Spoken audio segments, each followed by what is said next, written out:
ഈ കാശ്മീരിലുണ്ടായ ഭീകരാക്രമണവുമായി ബന്ധപ്പെട്ട് പ്രാദേശിക പിന്തുണയുള്ളതായി ആദ്യം തന്നെ വിവരം വന്നിരുന്നു. അതിന് പിന്നാലെ 2 ഭീകരർ കാശ്മീരി സ്വദേശികളാണെന്ന് കണ്ടെത്തിയിരുന്നു. അതിന് പിന്നാലെയാണ് നടപടി കടുപ്പിച്ചിരിക്കുന്നത്. ജില്ലാ ഭരണകൂടം ആ 2 തീവ്രവാദികളുടെയും വീടുകൾ ഇടിച്ചു നിരത്തിയിരിക്കുകയാണ്. ഇനി മനുഷ്യാവകാശ സംഘടനകളെല്ലാം രംഗത്ത് വരുമോ? ഒരു ബുൾഡോസർ രാജ് കാശ്മീരിലും ഉണ്ടായെന്ന് നിലവിളി ഉടൻ തന്നെ കാണാമല്ലേ? അല്ല, ആ നിലവിളിക്കൊന്നും വലിയ പ്രാധാന്യം കിട്ടില്ല. കാരണം കാശ്മീരികൾ മൊത്തത്തിൽ ഇളകിയിരിക്കുകയാണ്. ഒരു പക്ഷേ ജില്ലാ ഭരണകൂടം അത് ചെയ്തില്ലെങ്കിൽ കാശ്മീരിലെ പ്രദേശവാസികൾ തൊഴിൽ നഷ്ടപ്പെട്ട് ഈ ടൂറിസം വീണ്ടും മുരടിച്ചു പോയാൽ തൊഴിൽ നഷ്ടപ്പെട്ട് പട്ടിണിയും പരിവട്ടവുമായി മാറേണ്ടി വരും എന്നുള്ള ഭീതിജനകമായ ഒരു ചിന്ത ഉള്ള കാശ്മീരി യുവാക്കൾ ഒരു പക്ഷേ ഇത്തരത്തിൽ എന്തെങ്കിലുമൊക്കെ ചെയ്തേക്കും. അതുകൊണ്ട് ഈ നിയമപരമായിട്ട് ചില ചോദ്യങ്ങളൊക്കെ ഉയർന്നേക്കും. ഈ പറഞ്ഞതുപോലെ കോടതിയൊക്കെ ചോദിച്ചേക്കാം ഈ ബുൾഡോസർ രാജ്. പക്ഷേ അവിടുത്തെ ജില്ലാ ഭരണകൂടത്തിന് മറ്റു വഴികളില്ല. കാരണം ഈ പറഞ്ഞതുപോലെ പ്രാദേശികമായ പിന്തുണ ഇല്ലാതെ ഇത്തരത്തിലുള്ള ഒരു ആക്രമണം നടത്താൻ അതിർത്തി കടന്ന് നുഴഞ്ഞു കയറി സുരക്ഷാ സേനയുടെയും മറ്റും കണ്ണു വെട്ടിച്ച് ഇവിടെ എത്തുന്നവർക്ക് സാധിക്കില്ല. അത് നമുക്കറിയാം. ഇന്ത്യയിൽ എവിടെയും, കാശ്മീരിൽ മാത്രമല്ല ഇന്ത്യയിൽ എവിടെയും ഇത്തരത്തിൽ ഭീകരാക്രമണം സംഘടിപ്പിക്കണമെങ്കിൽ പ്രാദേശികമായ ചില സഹായങ്ങൾ ലഭിച്ചിരിക്കണം. അത് ലഭിക്കാതെ ആൾക്കാർക്ക് ഇത് ചെയ്യാൻ സാധിക്കില്ല. നമുക്കറിയാമല്ലോ, മുംബൈ ഭീകരാക്രമണത്തിന് മുമ്പ് തഹാവൂർ റാണ എന്തിനാണ് ഇന്ത്യയിൽ വന്നത്? പ്രാദേശികമായ സഹായം ഉറപ്പാക്കാനാണ് വന്നത്. ഈ പ്രാദേശികമായ സഹായം ഉറപ്പാക്കുന്നതിൻ്റെ ഭാഗമായിട്ടാണ് റാണ കേരളത്തിലും വന്നത്. ഈ കാശ്മീരിൽ വലിയ രീതിയിൽ ദേശസ്നേഹം വർദ്ധിച്ചു എന്ന് പറയുമ്പോഴും പൂർണ്ണമായി അങ്ങനെ കാശ്മീരികൾ തീവ്രവാദത്തെ പൂർണ്ണമായി എതിരായിട്ടില്ല. അങ്ങനെയുള്ള വിവരങ്ങളാണ് പുറത്തു വരുന്നത്. അതെ, തീർച്ചയായിട്ടും. പക്ഷെ ഒരു വിഭാഗം ജനങ്ങളെങ്കിലും സമാധാനവും ശാന്തിയും നിറഞ്ഞ ഒരു ജീവിതം വേണം എന്ന് ആഗ്രഹിക്കുന്നു. അവരുടെ ജാതിയും മതവും ഒക്കെ അവിടെ നിൽക്കട്ടെ. പക്ഷേ അവർ സ്വസ്ഥമായി പട്ടാളത്തിൻ്റെ വെടിയുണ്ടകൾ ഏത് നിമിഷവും, ഭീകരരുടെ വെടിയുണ്ടകൾ ഏത് നിമിഷവും ചീറിപ്പായുന്ന ഒരു അന്തരീക്ഷത്തിൽ നിന്ന് പരസ്പരം പട്ടാളവും ഭീകരരും തമ്മിൽ നിരന്തരം ഏറ്റുമുട്ടൽ നടക്കുകയാണ്. ഭീകരരെ അമർച്ച ചെയ്യേണ്ടത് പട്ടാളത്തിൻ്റെ ഉത്തരവാദിത്വമാണ്. അതുകൊണ്ട് അവിടെ പട്ടാളത്തിന് അത് ചെയ്തേ മതിയാവുള്ളൂ. അങ്ങനെയുള്ള ഒരു സാഹചര്യത്തിൽ ആ നിരന്തരം വെടിയൊച്ചകൾ മുഴങ്ങിക്കേട്ടിരുന്ന ഒരു കാലത്ത് നിന്ന് തികച്ചും സമാധാനപരമായി തൊഴിലെടുത്ത് അധ്വാനിച്ച് ജീവിക്കാവുന്നൊരു സാഹചര്യം കാശ്മീരിൽ ഉണ്ടായിരിക്കുന്നു.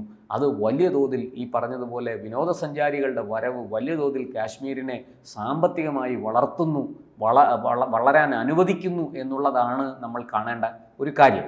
ഇവിടെ കൃത്യമായിട്ടും ഈ പറഞ്ഞതുപോലെ 2 കാശ്മീരി യുവാക്കൾ 2017-18 കാലത്ത് അതിർത്തി കടന്ന് പാകിസ്ഥാനിലേക്ക് പോയി ലഷ്കറിൻ്റെ ഭീകര പരിശീലനം നേടിയ 2 യുവാക്കളാണ് വളരെ കൃത്യമായിട്ട് ഈ ആക്രമണത്തിന് വേണ്ടുന്ന നിലമൊരുക്കിയിരിക്കുന്നത്.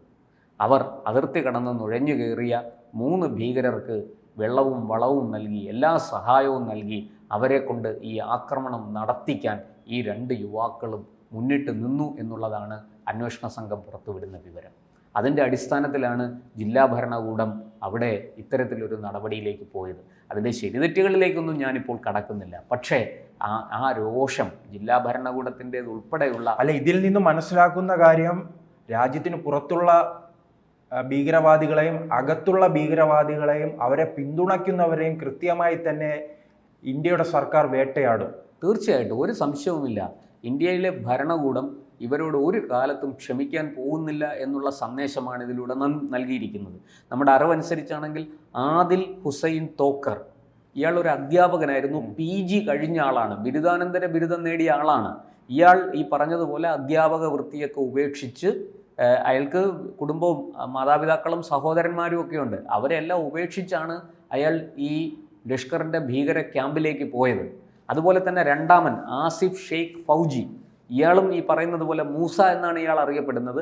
ഇയാളും ഈ 2017-18 കാലത്ത് ഈ അതിർത്തി കടന്ന് പാകിസ്ഥാനിലേക്ക് പോയ ആളാണ്. അവിടെ നിന്ന് ഭീകര പരിശീലനം നേടിയിരിക്കുന്നു. ഈ ആദ്യത്തെ ആള് ബിജ് ബെഹാര ഗുരി സ്വദേശിയാണ്. രണ്ടാമത്തെ ആള് ഈ ആസിഫ് ഹാജി എന്ന് പറയുന്ന ആള് കൃത്യമായിട്ട് കുൽഗാം, രജൌരി, പൂഞ്ച് ഈ പ്രദേശങ്ങളിലുണ്ടായ നിരവധി ഭീകരാക്രമണങ്ങളിൽ പങ്കെടുത്തയാളാണ്.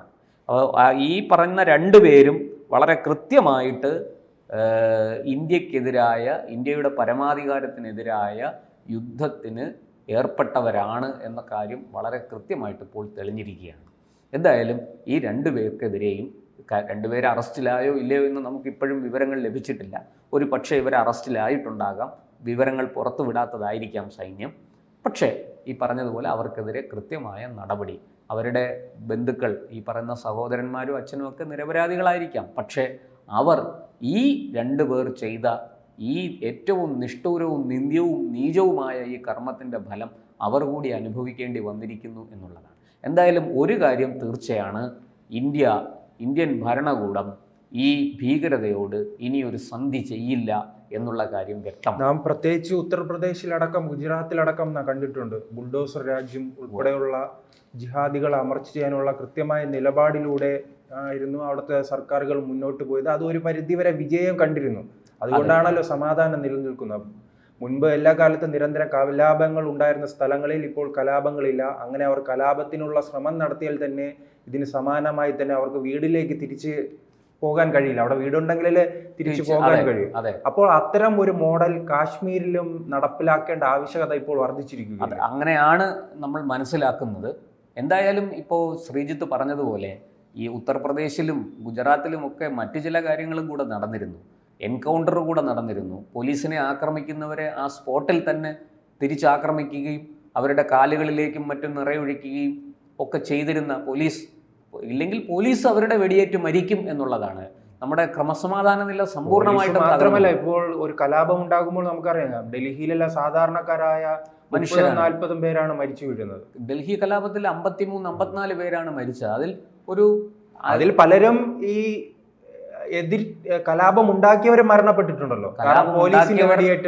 കലാപം ഉണ്ടാക്കിയവർ മരണപ്പെട്ടിരിക്കുന്നെങ്കിലും അവരുടെ എണ്ണം കുറവാണ്. കാരണം അവർ കലാപമെല്ലാം ഉണ്ടാക്കിയിട്ട് അവർ തന്ത്രത്തിൽ രക്ഷപ്പെടും. നിരപരാധികളാണ് പലപ്പോഴും ഇരയാകുന്നത്. ഒരു IB ഉദ്യോഗസ്ഥനെ നമുക്കറിയാം, അങ്കിത് ശുക്ല എന്ന് പറയുന്ന ഒരു IB ഉദ്യോഗസ്ഥനെ കണ്ണുകൾ ചൂഴ്ന്നെടുത്ത് അദ്ദേഹത്തിൻ്റെ വൃഷ്ണങ്ങൾ മുറിച്ചു മാറ്റി ആ മൃതദേഹം ഓടയിൽ നിന്നാണ് ബന്ധുക്കൾക്കും പോലീസിനും ലഭിച്ചത്. അപ്പോൾ ഇത്തരത്തിലുള്ള നിഷ്ഠൂരമായ കർമ്മങ്ങൾ ചെയ്യാൻ, ഏറ്റവും ക്രൂരമായ കർമ്മങ്ങൾ ചെയ്യാൻ മടിക്കാത്തവരാണ് ഈ രാജ്യദ്രോഹികൾ എന്നുള്ള കാര്യം തീർച്ചയാണ്. പക്ഷേ നമുക്ക് കാശ്മീരിൽ നിന്ന് നമുക്ക് കിട്ടുന്ന ഒരു വലിയ സന്ദേശം, അവിടുത്തെ ജനങ്ങൾ അവർ ജാതി മത വ്യത്യാസം ഒന്നുമില്ലാതെ ഇതിനെ എതിർക്കുന്നു എന്നുള്ളതാണ്.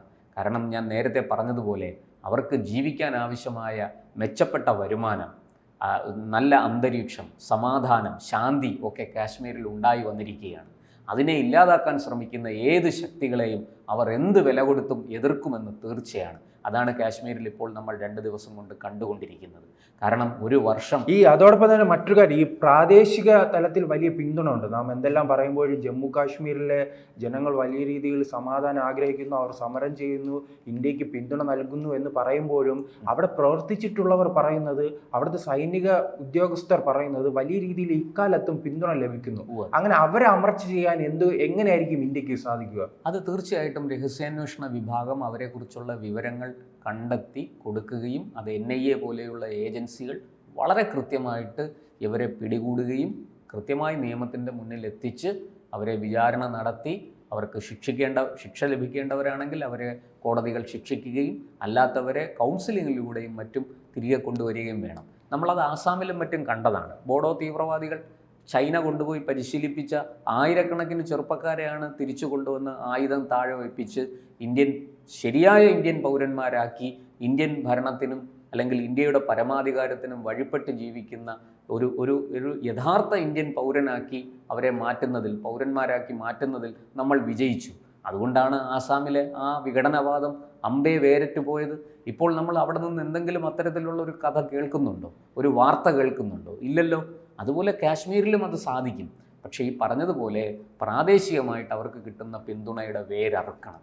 അതിന് നമ്മുടെ രഹസ്യാന്വേഷണ വിഭാഗവും NIA പോലെയുള്ള ഏജൻസികളും സംയുക്തമായി പരിശ്രമിച്ച് ഇവരെ കണ്ടെത്തി അവരെ തിരിച്ചു കൊണ്ടുവരണം.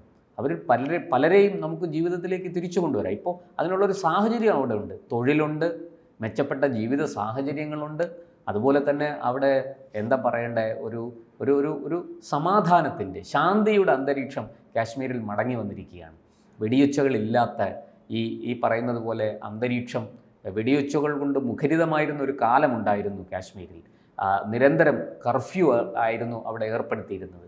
ഇപ്പോഴതെല്ലാം മാറി ജനങ്ങൾ സ്വസ്ഥമായി സമാധാനമായി ജീവിക്കുന്ന ഒരു അന്തരീക്ഷം കാശ്മീരിൽ ഉണ്ടായിരിക്കുന്നു. അപ്പോൾ ഇനി വളരെ പെട്ടെന്ന് ഈ വിഘടനവാദികളോടൊപ്പം നിൽക്കുന്ന, വിഘടനവാദത്തെ പിന്തുണയ്ക്കുന്ന ഒരു വിഭാഗം ആൾക്കാരെ വളരെ പെട്ടെന്ന് യഥാർത്ഥ ജീവിതത്തിലേക്ക് നമ്മൾക്ക് മടക്കിക്കൊണ്ടുവരാൻ സാധിക്കും. അതിനുള്ള കരുത്ത് ഇന്ത്യ ഗവൺമെൻറ്റിനുണ്ട്. അത് ഫലപ്രദമായിട്ട് വിനിയോഗിക്കുകയാണ് വേണ്ടത്. എന്തായാലും ഈ രണ്ടുപേരുടെ കാര്യത്തിൽ ഇനി എന്താണ് സംഭവിക്കുക എന്ന് നമുക്ക് കണ്ടറിയേണ്ടതുണ്ട്. ഇവർ പിടിയിലായിട്ടുണ്ടോ, ഇവരുടെ ബന്ധുക്കൾ അറസ്റ്റിലായിട്ടുണ്ടോ, അവരെ പോലീസ് എന്താണ്, അവർക്ക് എന്തെങ്കിലും അവർ തീർച്ചയായിട്ടും ജില്ലാ ഭരണകൂടം ഇവരുടെ വീടുകൾ തകർത്തു എന്ന് പറയുമ്പോൾ സ്വാഭാവികമായിട്ടും ഈ ബന്ധുക്കൾക്കെതിരെയും നിയമ നടപടികൾ ഉണ്ടാകാനുള്ള സാധ്യതയുണ്ട്. അതിലേക്ക് കൂടുതൽ വിവരങ്ങൾ പുറത്തു വരേണ്ടതുണ്ട്. നമുക്ക് അതിനുവേണ്ടി കാത്തിരിക്കാം.